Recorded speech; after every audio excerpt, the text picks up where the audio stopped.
ಇವತ್ತು ಅಂದರೆ ಎಣ್ಗಾಯಿ ಮಾಡ್ತಾ ಇದ್ದೀವಿ. ಬದನೆಕಾಯ್ದು ನೋಡಿ ಕೊಯ್ದು ಉಪ್ಪಲ್ಲಿ ಹಾಕಿ ನೆನೆಸಿಟ್ಕೊಂಡಿದ್ದೀನಿ. ಸ್ವಲ್ಪ ಗಟ್ಟಿ ಇದೆ. ಗಟ್ಟಿ ಇರೋದು 2 ಥರದ ಬದನೆಕಾಯಿ ತೊಗೊಂಡು ಬಂದಿದ್ದ ನನ್ನ ತಮ್ಮ. ಸೊ ಇವಾಗ ಆಲ್ಮೋಸ್ಟ್ ನಾನು ಒಂದು 8 ಬದನೆಕಾಯಿ ತೊಗೊಂಡಿದ್ದೀನಿ. ಎಣ್ಗಾಯಿ ಮಾಡ್ಕೊಳಕ್ಕೆ ಕಾಯಿ ತುರಿ, ಕರಿಬೇವು ಬೇಡ, ಈಗ ಏನದು ಬೆಳ್ಳುಳ್ಳಿ ಮತ್ತು ಶುಂಠಿ, 4 ಲವಂಗ, ಆಮೇಲೆ ಚಕ್ಕೆ ಅಂದರೆ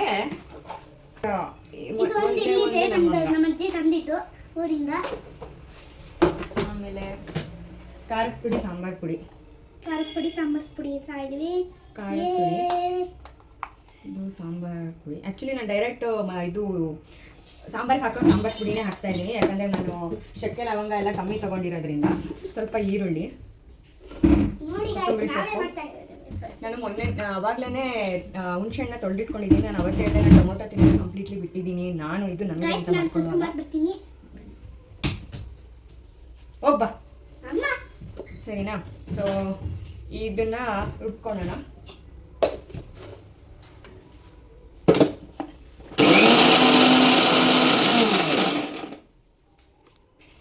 ಇದು ಶೇಂಗಾ ಹುರಿದಿಟ್ಕೊಂಡಿರೋದು, ಇದನ್ನು ಕೂಡ ಮಿಕ್ಸಿಗೆ ಹಾಕ್ಕೋಬೇಕು. ಸೊ ರುಬ್ಕೊಂಡಿರೋದು ಹಿಂಗಿದೆ.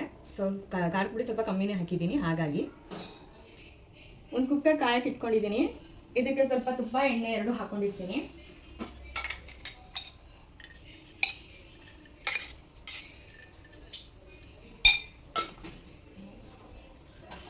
ಇದು ಸ್ವಲ್ಪ ಕಾಯಬೇಕು.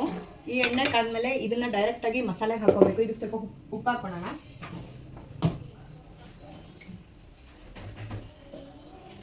ಉಪ್ಪು ಹಾಕೊಂಡಿದ್ದೀನಿ.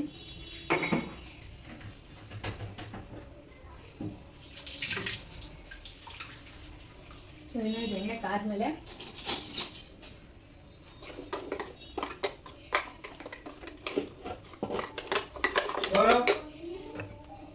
ಎಣ್ಣೆ ಕಾದಿದೆ.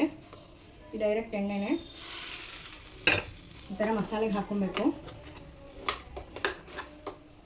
ಇದು ನನಗೆ ಹೇಳ್ಕೊಟ್ಟಿರೋದು ನಮ್ಮ ಅತ್ತೆಯವರು.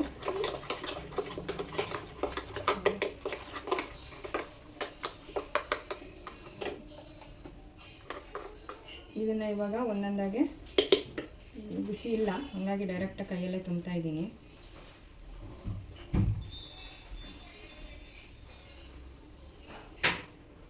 ನೋಡಿ ಈ ಥರ ತುಂಬಿರುತ್ತೆ. ಓಕೆನಾ? ಈ ಥರ ತುಂಬಿ ಡೈರೆಕ್ಟಾಗಿ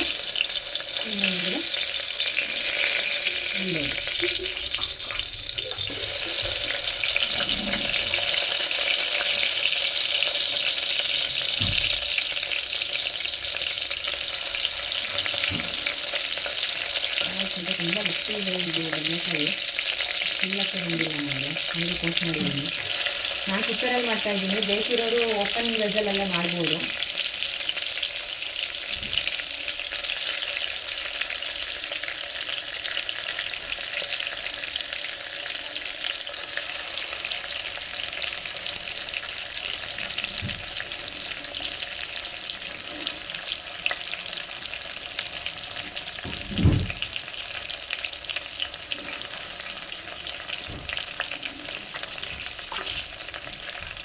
ಈ ಪೂರ್ತಿ ಮಸಾಲೆನ ಅದರೊಳಗೆ ಹಾಕೋದು.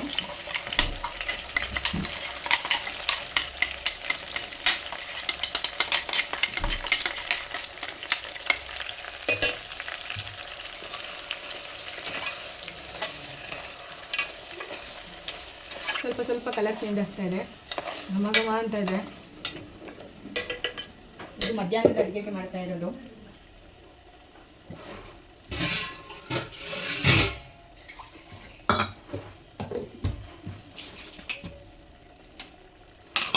ಇದು ಸ್ವಲ್ಪ ಮಸಾಲೆ ನೀರಿತ್ತು, ಅದನ್ನು ಸೇರಿಸಿ ಹಾಕ್ತಿದ್ದೀನಿ.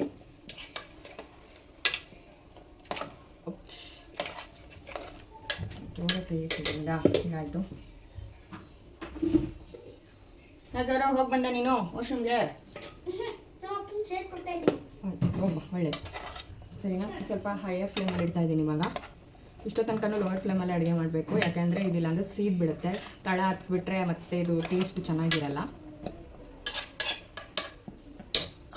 ಸ್ವಲ್ಪ ನೀರು ಹಾಕಿದ್ದೀನಿ.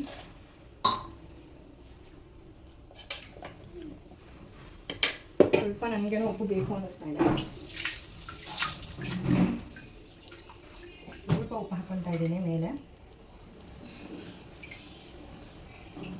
ಅದಕ್ಕೆ ಹುಳಿ ಕೂಡ ಸ್ವಲ್ಪ ಕಮ್ಮಿನೇ ಇದೆ. ನಾನು ಮೊದಲೇ ಈ ಥರ ಹುಣಸೆಹಣ್ಣು ಎಣ್ಣೆ ಇಟ್ಕೊಂಡಿರ್ತೀನಿ. ಸೊ ಈ ಥರ ಹುಣಸೆಹಣ್ಣ ಸ್ವಲ್ಪ ಹುಣಸೆಹಣ್ಣು ಹಾಗಾಗಿ ಇದನ್ನು 2 ವಿಷಲ್ ಕೂಗಿಸ್ಕೊಬೇಕಷ್ಟೇ. 1 ವಿಷಲ್ ಅಂತಾರೆ, ಬಟ್ ಅದು ಒಂದು ಇದು ಬೇರೆ ನೀಟಾಗಿ ಬೇಯಲ್ಲ ಬದನೆಕಾಯಿ ಒಳಗಡೆ ಎಲ್ಲ. ಹಾಗಾಗಿ ನಾನೇನು ಮಾಡ್ತೀನಿ, 2 ವಿಷಲ್ ಕೂಗಿಸ್ಕೊತೀನಿ ಮೀಡಿಯಮ್ ಫ್ಲೇಮಲ್ಲಿ. 2 ವಿಷಲ್ ಕೂಗಿಸ್ಕೊತೀನಿ. ಸೊ ಇದು ವಿಷಲ್ ಆಗಲಿ. ಇದು ವಿಷಲ್ ಆಗೋಷ್ಟರಲ್ಲಿ ನಿಮ್ಗೊಂದು ಇನ್ಫಾರ್ಮೇಷನ್ ಕೊಡೋಣ ಅಂತ. ನಾನು ನಿಮಗೆ ರೀಸೆಂಟಾಗಿ ಮೊನ್ನೆ ಹೇಳಿದ್ದೆ, ಥೈರಾಯ್ಡ್ಗೆ ನಾನು ಆಯುರ್ವೇದಿಕಲ್ ಟ್ರೀಟ್ಮೆಂಟ್ ತೊಗೊಳ್ತಾ ಇರೋದು ಅಂತ. ಇದೇ ಆ ಟ್ಯಾಬ್ಲೆಟ್ ಶಿವಗುಟ್ಟಿಕಾ ಅಂತ ನೋಡ್ಬೋದು ನೀವು. ಇದನ್ನು ಆಲ್ಮೋಸ್ಟ್ ನಾನು ಖಾಲಿ ಮಾಡಿದ್ದೀನಿ. ಅದು ಎಲ್ಲ ಅಂಟ ಥರ ಇರುತ್ತೆ, ನೋಡ್ತೀನಿ ಹೇಗಿರುತ್ತೆ ಅಂತ. ಈ ಥರ ಇರುತ್ತೆ. ಇದನ್ನು ಡೈಲಿ ಒಂದೊಂದು ತೊಗೋಬೇಕು. ಒಂದೊಳಗಡೆ 32 ಇರುತ್ತೆ. ಸೊ 2 ಮಂತ್ಸ್ ತೊಗೊಂಡ್ರೆ ಕಂಪ್ಲೀಟ್ ಥೈರಾಯ್ಡ್ ಮಾಡ್ತಾರೆ. ಕಂಪ್ಲೀಟ್ ಥೈರಾಯ್ಡು 2 ಮಂತ್ಸಲ್ಲಿ ಕ್ಲಿಯರ್ ಆಗುತ್ತೆ. ಯಾಕಂದರೆ ಈ ಟ್ಯಾಬ್ಲೆಟ್ ಏನಿದೆ ಇದು ಪಿಟ್ಯುಟರಿ ಗ್ಲ್ಯಾಂಡ್ನ ಎನ್ಹಾನ್ಸ್ ಮಾಡಿ ಥೈರಾಯ್ಡ್ ಗ್ಲ್ಯಾಂಡ್ಗೆ ಇನ್ಫಾರ್ಮೇಷನ್ ಕೊಡುತ್ತೆ. ಸೊ ಥೈರಾಯ್ಡ್ ಗ್ಲ್ಯಾಂಡಲ್ಲಿರೋ ಏನು ನಮಗೆ ಬೇಕಾಗಿರೋಂಥ ಹಾರ್ಮೋನ್ ಇದೆ ಅಲ್ಲ, ಅದನ್ನು ಪ್ರೊಡ್ಯೂಸ್ ಮಾಡೋಕ್ಕೆ. ಸೊ ನೋಡ್ತಾ ಇರಬೇಕು, ಒಂದು ವಿಜಿಲ್ ಆಯಿತು. ಸೊ ಇನ್ನೊಂದು ವಿಜಿಲ್ ಆಯಿತು ಅಂದರೆ ಕಂಪ್ಲೀಟಾಗಿ ಮುಗ್ದೋಯ್ತೀವಿ. ಸರಿನಾ? ಇದು ಯಾರಿಗಾನ ಇನ್ಫಾರ್ಮೇಷನ್ ಬೇಕಿದ್ರೆ ನನ್ನನ್ನು ಕಾಂಟ್ಯಾಕ್ಟ್ ಮಾಡಿ, ನಾನು ಹೇಳ್ತೀನಿ ಎಲ್ಲಿ ಹೋಗಬೇಕು, ಯಾವ ಡಾಕ್ಟರ್ ಅಂತ. ಸೊ ಆಲ್ಮೋಸ್ಟ್ ನಿಮಗೆಲ್ಲ ಆಯುರ್ವೇದಿಕ್ ಸೆಂಟ್ರಲ್ಲೂ ಸಿಗುತ್ತೆ. ತೊಗೊಳಕ್ಕಿಂತ ಮುಂಚೆ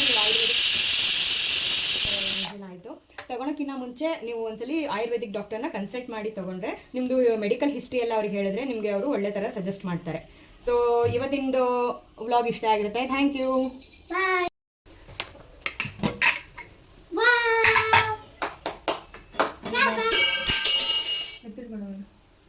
ಗಾಯಿ ರೆಡಿಯಾಗಿದೆ ನೋಡಿ, ಘಮ ಅಂತ ಇದೆ. ನೀವು ಟ್ರೈ ಮಾಡ್ಕೊಳ್ಳಿ. ಇದಕ್ಕೆ ಬೇಕು ಅಂದರೆ ಸ್ವಲ್ಪ ಕೊತ್ತಂಬರಿ ಸೊಪ್ಪು ಹಾಕ್ಕೊಳ್ಳಿ. ಓಕೆನಾ? Thank you. ಬಾಯ್.